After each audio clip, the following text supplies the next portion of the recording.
It's Nick's Psychotronic History of Sci-Fi.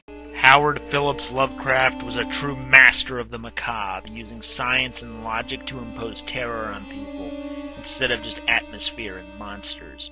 He portrayed the earth and humanity as nothing more than a speck of dust in the grand scheme of things, a withering outpost of knowledge in a universe of the insane.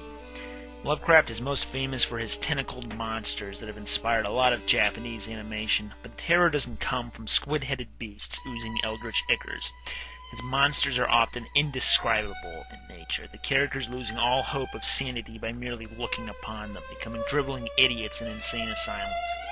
In fact, if you've read a lot of Batman comics or even seen the new movies, you would know that the criminals go to the ARKHAM Asylum, right? Well, that was originally created by H.P. Lovecraft, named for the horrid town it was founded in. Of course, it was lifted in the 70s by comic book writers, and has probably become more famous there than in the original pulp stories. His most famous creation, though, is the Necronomicon, the Book of the Dead that is used in many movies and video games as the ultimate tome of black magic, culled from the dark forces. Naturally, he created more than that, fabricating an entire region of his native New England, where people had ventures with these cosmic terrors, often with unpronounceable names and poetic language. His prose was amazing, almost like a mixture of his idol Edgar Allan Poe and William Shakespeare. Lovecraft is one of my all-time favorite writers, just for having the greatest monsters ever in literature, the skill, the implication, and being way ahead of his time.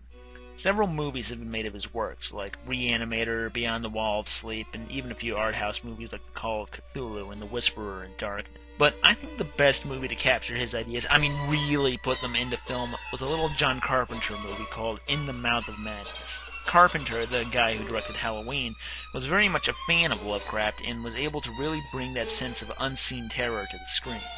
If I had to recommend a couple of his stories, I'd put The Call of Cthulhu, don't ask me if I'm pronouncing that right, The Outsider, The Color Out of Space, The Whisperer in Darkness, and maybe add The Mountains of Madness up there, just to name a few.